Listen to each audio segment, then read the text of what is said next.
সম্পত্তির জন্য দাদা ভাইকে ছাড়ে না। অতীতে টাকা পয়সা বিষয় সম্পত্তি ইত্যাদির জন্য খুনোখুনির ঘটনাও ঘটেছে। সদ্য সম্পত্তিগত বিবাদের জেরে অবিলম্বে বাড়ি বিক্রি করার চাপ দিচ্ছিল ছোট ছেলে, আর তার জন্য বৃদ্ধা মায়ের গায়েও হাত তুলতে একবারও হাত কাঁপল না ছেলের। মানে ভাবুন, সম্পত্তির জন্য নিজের মায়ের গায়ে পর্যন্ত হাত তুলতে বাকি রাখলো না ছেলে। এই অভিযোগ সামনে এসেছে যে মা তাকে পৃথিবীতে নিয়ে এসেছে, সেই মায়ের গায়ে কিনা হাত তুলছে ছেলে। এই সমাজের ব্যবস্থাটা একবার ভাবুন তো। বাড়িতে ঢুকে দাদা রীতিমতন মারধর করেছে, সেই ভিডিও সোশ্যাল মিডিয়ায় ছড়িয়ে পড়েছে। সিসিটিভির মাধ্যমে সেই ছবি দেখা গিয়েছে। ঘটনাটি সামনে আসতেই থানায় অভিযোগ দায়ের করা হয়েছে। সল্টলেকের সিএফ ব্লকের ঘটনা।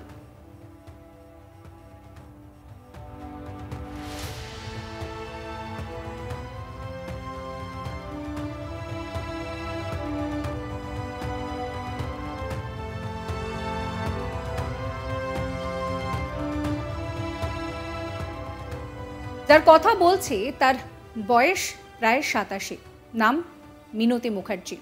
তার বড় ছেলে দেবাশিস মুখার্জি, বৌমা এবং মিলন মুখার্জি তাদের নিয়ে একটি 3তলা বাড়িতে থাকেন। মিনতি মুখার্জির 2 ছেলে এবং 1 মেয়ে। ছোট ছেলে কর্মসূত্রে দুবাইয়ে ছিল। পরে তিনি আবার কলকাতায় ফিরে আসেন। এরপর নিউ টাউনেই থাকতে শুরু করেন। দীর্ঘদিন ধরে ছোট ছেলে শুভাশিস মুখার্জি বিষয় সম্পত্তি নিয়ে বাড়িতে প্রতিদিনই মায়ের উপরে মানসিক চাপ তৈরি করত।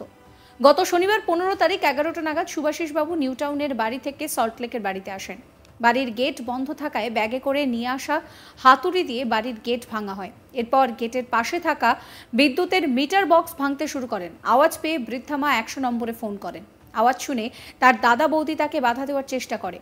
পুলিশের উপস্থিতির ব্যাপারটা জানতে পেরে শুভাশিস তাড়াতাড়ি বাড়ি থেকে বেরোনোর চেষ্টা করেন। বড় ছেলে দেবাশিস এবং বৌমা তারা কিন্তু ভিতর থেকে গেট বন্ধ করে দেয় এবং দাদাকে হাতুড়ি দিয়ে ভাই মারে। এমনকি বৌদি গেটে দাঁড়িয়ে থাকলে তাকেও ধাক্কা মেরে মাটিতে ফেলে দেয়। পরে শারীরিক পরীক্ষা নিরীক্ষা করার পর থানায় অভিযোগ দায়ের করা হয়েছে। মিনতি মুখার্জি কি বলছেন শোনাবো।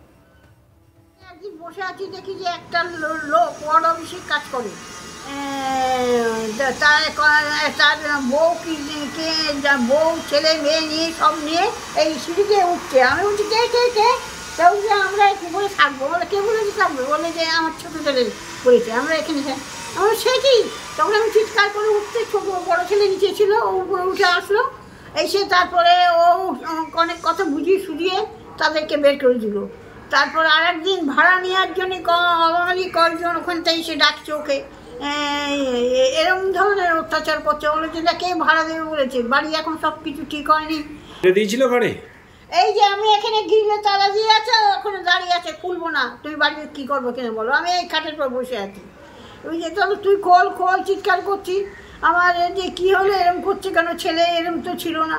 তারপরে থানায় খবর দেওয়া হলো, ওরা আসলো, বলছে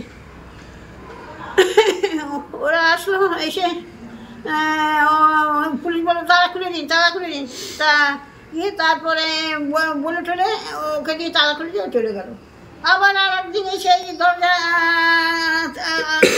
আমার আমি চান করে আসছি, ওই ঘরে তালা দিয়েছে, ভাত টাত খাবো, আমাদের কি সব তালা দিয়ে চলে গেছে ওই ফ্ল্যাটে। মানে বিভিন্ন সময় বিভিন্নভাবে বাড়ি বিক্রি করবার জন্য আপনার উপর প্রেসার ক্রিয়েট করছে। হ্যাঁ, মেয়ে ঝাড়া প্রেসার করছে। ঠিক আছে, বাড়িটা বুঝেছেন, এর নানান ধরনের খুচখা আছে, এরকম অত্যাচার করছে। এরপরে ওদের চাপ পড়ছে বাড়িতে। এই টিভিটা সেদিনকে প্রচুর টাকা নষ্ট হয়ে যাচ্ছে। আমি এখন যত টাকা পাবো কী করে, আর এর ছেলেরা ওদের সংসার আছে, ওরা ওদের মতন। আমার সে প্রচুর টাকা নষ্ট হয়েছে। এই টিভি কিনে দিয়েছে আমার নাতি, সেই টিভি নতুন টিভি তার কেটে দিয়েছে, আর একটা যেন কী করছে টিভি, আর একটা ফ্রিজ টিভি সব নতুন কেনা, সব কেটে কুটে দিয়ে চলে গেছে। দেবাশিস মুখার্জি কি জানাচ্ছেন শোনাবো। খুব আশ্চর্য, এটা হচ্ছে ভয় দেখিয়ে ক্রমাগত, এটা আজকে না 1.5 বছর ধরে প্রায় চলছে। আমার মা মানে সিরিজ অফ কমপ্লেন করেছে বিধাননগর নর্থ পুলিশ স্টেশনে। লাস্টে মা এটাকে থামানোর জন্য 144 ধারায় 107 ধারায় সব মামলাও করেছে হিসেবে, এবং recently atrocities against senior citizen act যেটা, তাতেও একটা করেছেন। ওগুলো লাস্টে ইলেকশন আগে ডেট পড়েছিল, জাজ আসেননি, হিয়ারিং হয়নি। তো এইভাবে ব্যাপারটা পিছিয়ে আছে। আর ও মাঝে মাঝে এসে রিসেন্ট টাইমসে একেবারে ভয়ঙ্কর উগ্র হয়ে এসেছে। ও কিছুদিন ধরেই এটা করছিল, মানে এখানে এসে অনবরত বিভিন্নভাবে উত্তক্ত, বাইরে থেকে তালা দিয়ে চলে যাচ্ছে, কখনো ভয় দেখাচ্ছে, বাইরের ছেলে এনে কখনো বাইরের লোক চাবি দিয়ে ঢুকিয়ে দেওয়ার চেষ্টা করছে, এবং বিভিন্নভাবে করে জিনিসপত্র নষ্ট করে মাকে সেই করছে, নিচে আমাদের তালা দিয়ে চলে যাচ্ছে। এটা করতে করতে সেদিনকে এসে একদম এক্সট্রিম চলে যায় যে এই মানে West Bengal state electricity distribution company limited, এই মিটারগুলো আমাদের আর কি যাদের অথরিটি, তাদের মিটার, সেগুলোকে ভেঙে দেয়। এবং তাদের থেকে লোক হিসেবে বলে তো ডেঞ্জারাস, কোনো মানুষও মারা যেতে পারতো এখানে হয়ে, শক হয়ে, ওনারও কিছু হতে পারতো।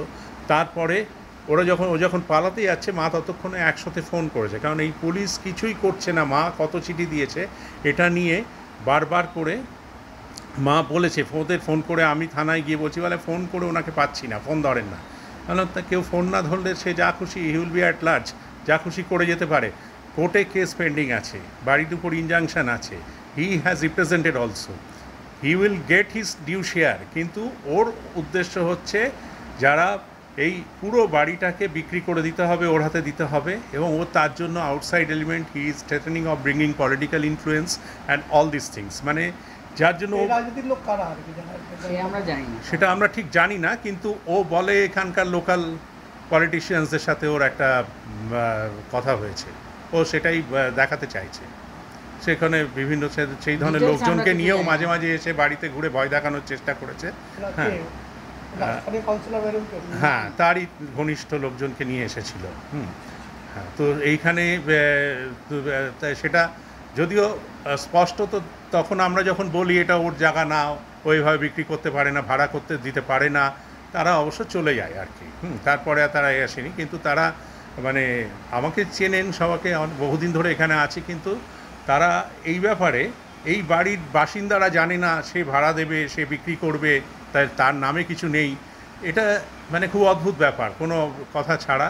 ও বলছে আমার ব্যবস্থা আমি দেখে ছাড়বো, করবো, অমুক করবো, তমুক করবো, বাইরে থেকে ছেলে এনে ঝামেলা করবো, ভেঙে চুড়ে দেবো, এটা অনবরত চলছে ব্যবস্থা। পুলিশ একদম কমপ্লিট ইনঅ্যাকশন বহুদিন ধরে।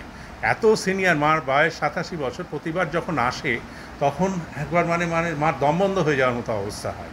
সেটা যখন করছে তখন মানে অসুস্থ হয়ে যায়, তারপরে ডাক্তার আনতে হয়েছে সমস্তভাবে। আমি থাকি বাড়িতে। সাবস্ক্রাইব করবেন আজ তাক বাংলার ইউটিউব চ্যানেলকে, ফলো করবেন হোয়াটসঅ্যাপ চ্যানেলও।